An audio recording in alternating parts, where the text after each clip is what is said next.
Oi, turma, bom dia, né? Boa tarde, boa noite. Espero que esteja tudo tranquilo com vocês, tudo bem, na medida do possível, né? Na última aula, a gente começou a falar sobre um assuntozinho bem tranquilo, e vai continuar bem tranquilo, né?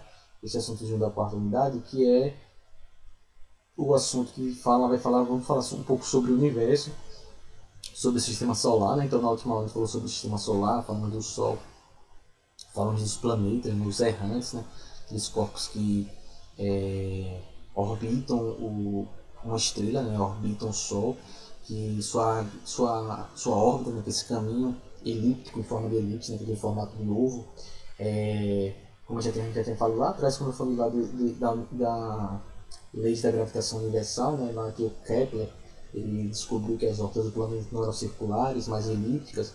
Então, esses errantes, esses planetas, eles ficam orbitando ao redor do planeta, né? Desculpa, ao redor do Sol. E aí, falando um pouquinho lá do sistema solar, a gente conversou um pouquinho, né, dos planetas, né? Falamos dos planetas rochosos, dos planetas gasosos, e falei um pouquinho de alguns astros do sistema solar.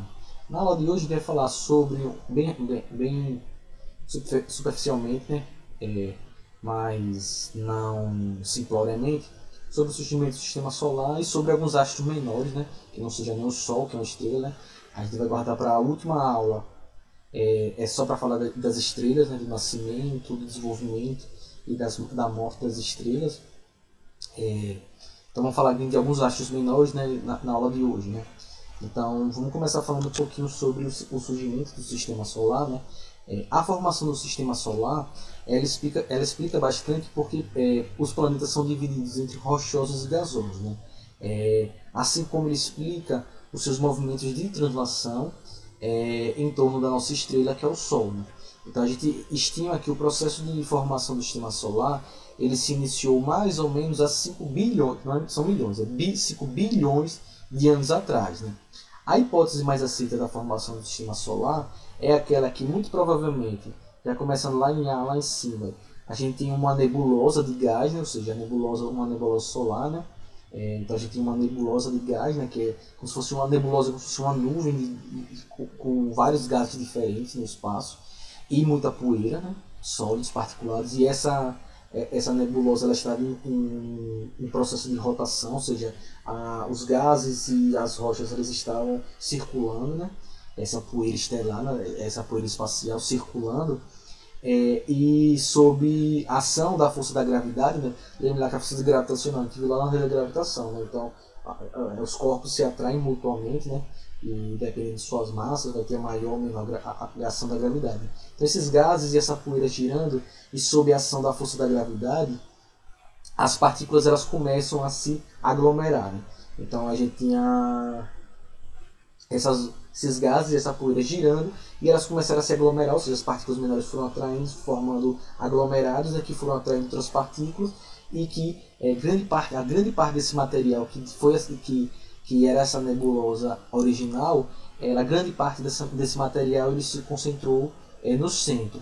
Essa concentração do centro veio a formar as estrelas, né?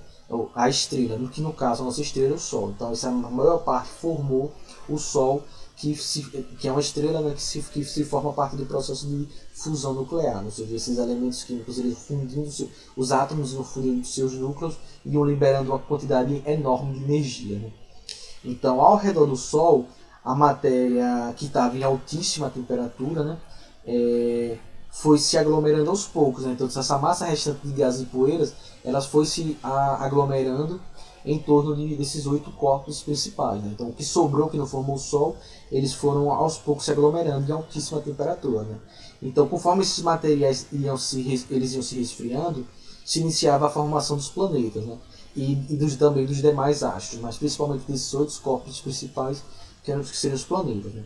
Então, a ação da força da gravidade produzida pelo Sol manteve esses corpos celestes como um conjunto harmonioso. Então manteve esses corpos presos a essas órbitas ao redor dessa grande estrela, né? E a partir daí, alguns planetas, né, se resfriaram o suficiente para apresentar uma superfície sólida, né? São esses esses primeiros planetas, né? Os planetas rochosos, e um deles é o planeta que a gente vive, que é a Terra, né? Então, até o ponto que se estabilizou o sistema solar. Então, a matéria cósmica ela ficou essencialmente reunida no Sol, e uma pequena parte formou planetas, seus satélites e outros astros menores. Então, você vê como foi um processo. Essa aí é a teoria mais aceita para a formação do sistema solar, certo? Bom, vamos falar um pouquinho dos astros menores do sistema solar. Vamos falar aqui dos satélites. Além dos planetas e da Lua e do Sol, né, outros astros eles compõem o sistema solar, né, que também podem ser observados a olho nu durante a noite, principalmente, né, eles não são ofuscados pela luz do Sol. Né. Então a Lua, por exemplo, é o único satélite natural, né, que a gente consegue observar sem o auxílio de luneta ou telescópio.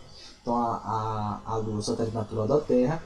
Os satélites naturais, o que são satélites naturais? Eles são astros que são menores, que eles giram em torno dos planetas graças à força gravitacional produzida pelos planetas. Né? Então satélites naturais são corpos celestes, são astros que orbitam planetas, certo? Enquanto planetas são corpos celestes que orbitam uma estrela. E que a sua órbita só é influenciada pela estrela, né? Como a gente viu lá no oitavo ano, se vocês conseguirem se lembrar. Então, da mesma maneira que a Terra gira ao redor do Sol, a Lua gira ao redor da Terra. São satélites naturais. Né? Então, entre os planetas do Sistema Solar, só Mercúrio e Vênus que não possuem satélites naturais. Então, além da Lua, a gente também consegue observar diretamente os satélites artificiais e até a Estação Internacional, a Estação Espacial Internacional. Né? Às vezes vocês pensam que está vendo uma estrela passando à noite, uma estrela se movimenta fazendo luz, às vezes é um satélite, e muitas vezes é a Estação Espacial Internacional. Dá para ver sem microscópio. Obviamente você não vai ver os detalhes, né? Mas você vê como se fosse um ponto luminoso no céu que fica se deslocando no céu, indo de um lado para o outro. A gente acha que é disco voador, mas na verdade às vezes é só satélite ou a própria Estação Espacial Internacional. Então aqui eu trouxe alguns exemplos dos principais luas, dos principais satélites naturais do sistema solar. Aqui a gente tem a Terra para dar referência do tamanho desses satélites, né? Então a gente tem lá da Terra. Então ele tem proporção, né? Que seria o tamanho da Terra e aí o tamanho dos outros satélites naturais que a gente tem por aí, né?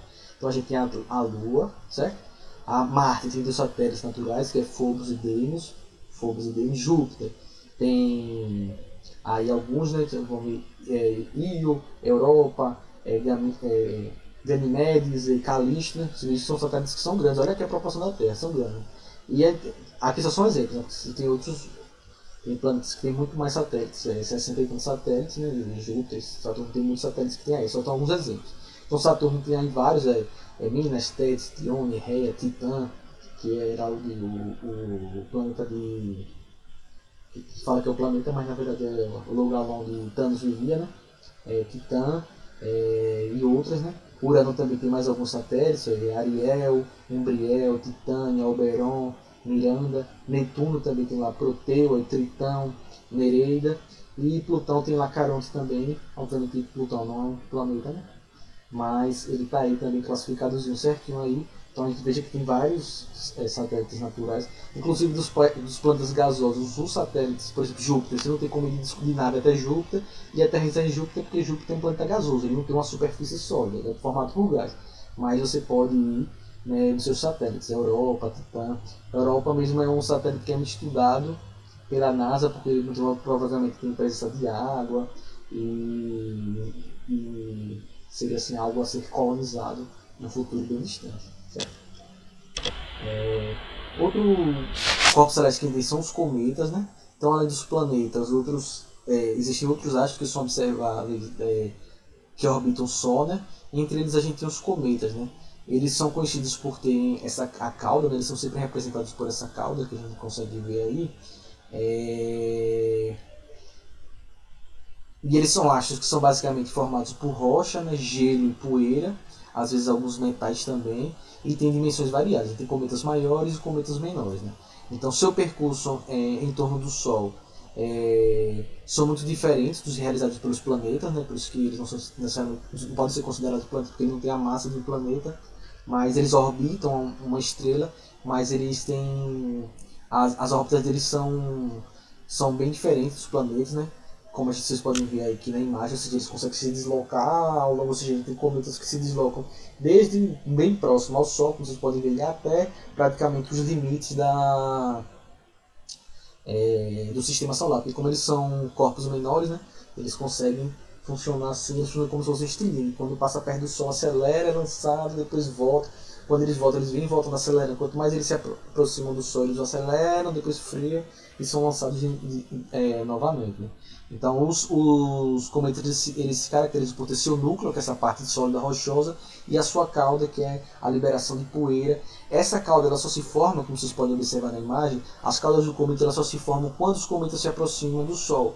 Que aí o calor do Sol, né, dos raios ultravioletas, quando atinge, faz com que essas partículas vão soltando, vão evaporando, né? Esse gelo evapora, né? Tem gelo, né? Então a água começa a evaporar e ela forma essa cauda. Quando ela está mais distante do Sol, ou das outras estrelas, dependendo do que cometa estejamos falando, ele não forma essa cauda. Né? Um cometa que é bastante famoso é o cometa Halley, que passa próximo da Terra a cada 75 anos. Né?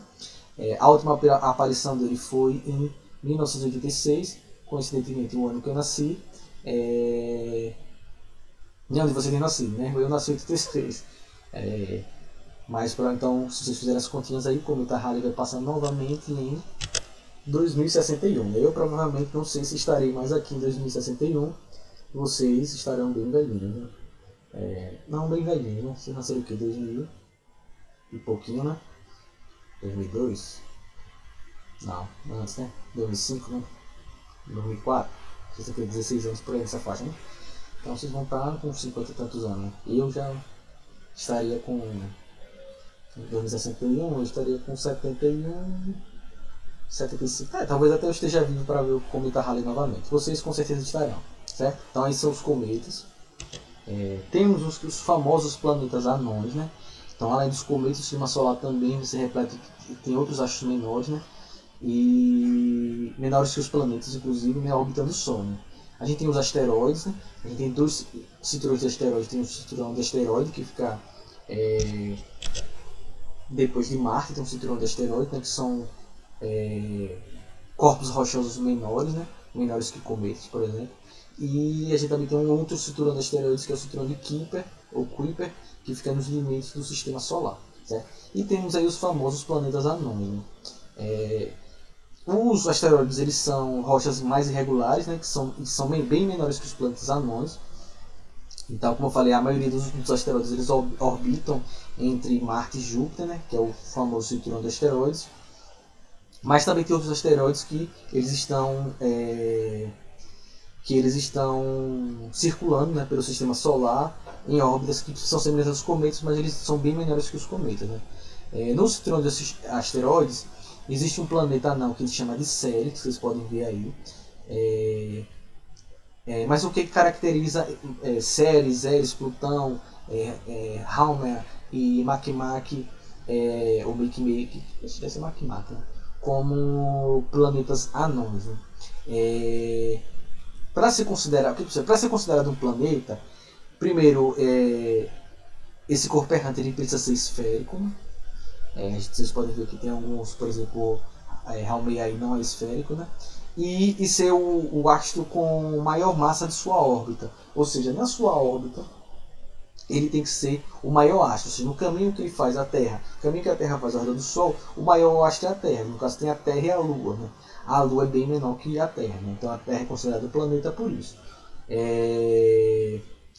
Por exemplo, outras palavras que a gente fazer. Para a série ser classificado como planeta, ele deveria ter mais massa que todos os asteroides juntos. Então Ceres está lá orbitando junto do cinturão de asteroides. Se vocês juntam todos os asteroides, ele tem muito mais massa que Ceres, mas muito mais massa mesmo. Então por isso que Ceres, de cara, ele já não é considerado um planeta. Ele é considerado um planeta não, porque ele tem um tamanho reduzido e porque ele não é dominante na sua órbita, ou seja, ele não é o maior corpo celeste em sua órbita. Então é por esse motivo também que Plutão se tornou um planeta anão. Né? Como os planetas anões e os asteroides do cinturão são pequenos, a gente não consegue observar eles da Terra. Mas outros asteroides que estão fora, que estão orbitando aí como cometas, a gente consegue observar eles. Né?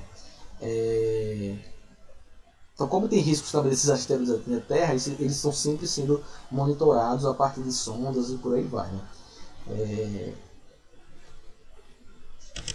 Teve um meteoro, um asteroide chamado de Vesta, que se aproximou da Terra, né? Era um meteoro que tinha quase 600 km, passou bem próximo da Terra em 2008.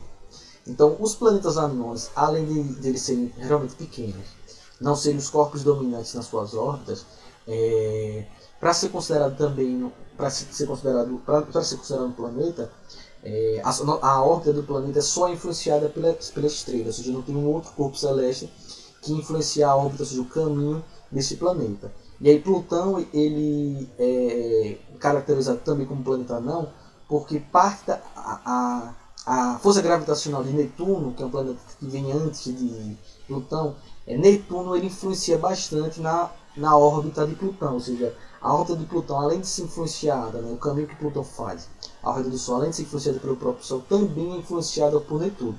Quando Netuno passa próximo de Plutão, ele altera a órbita de Plutão.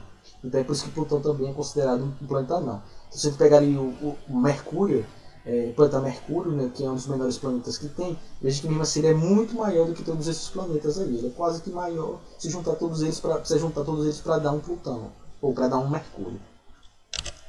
Tem outros corpos celestes que a gente precisa falar, que são principalmente falei já de cometas, falei de asteroides, e tem que falar uma diferença que a gente tem entre três coisinhas, né, que é o meteoroide, meteoro e meteorito. Né?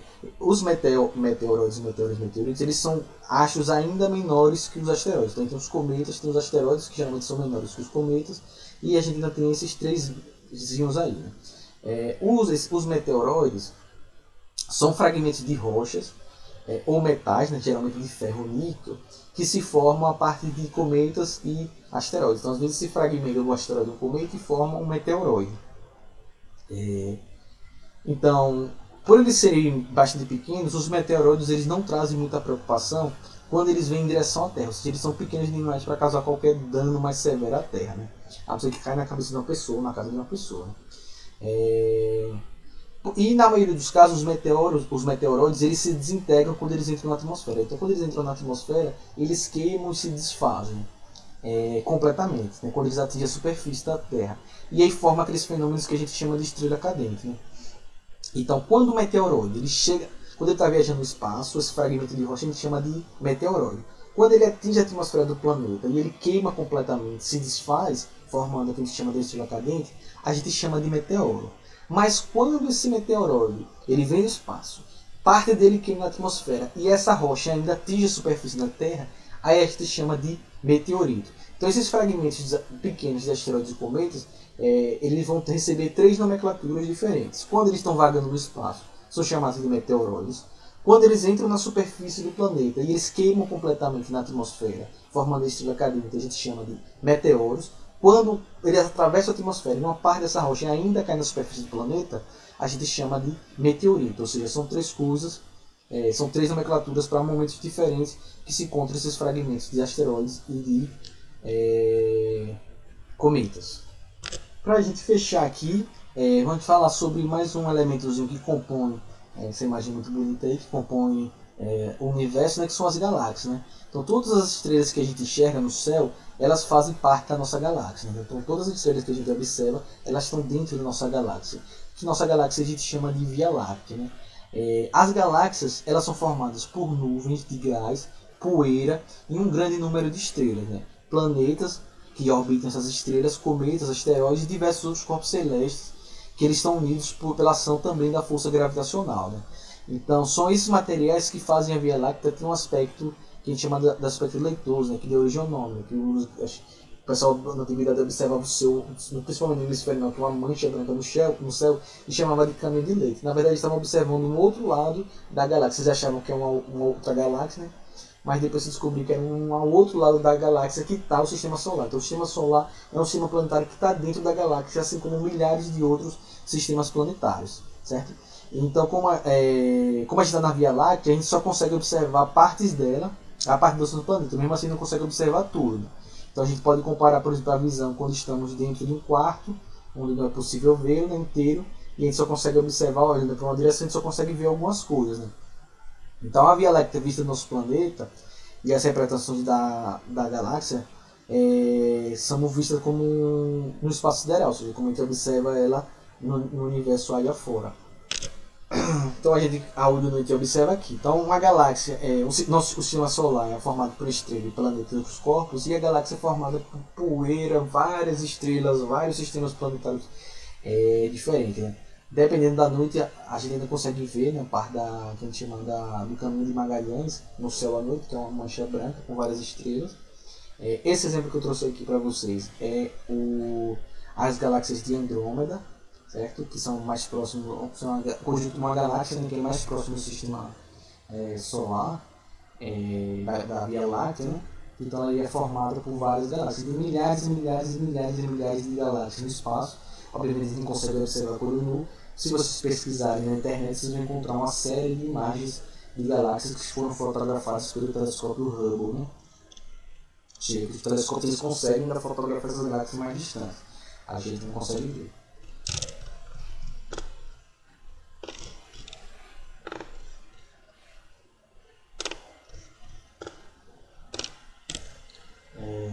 Então, essa imagem aqui, essa imagem aqui, eu peguei aqui rapidinho, do telescópio Hubble, certo? Isso aqui é uma foto do telescópio Hubble, então de cada ponto luminoso você é uma galáxia diferente.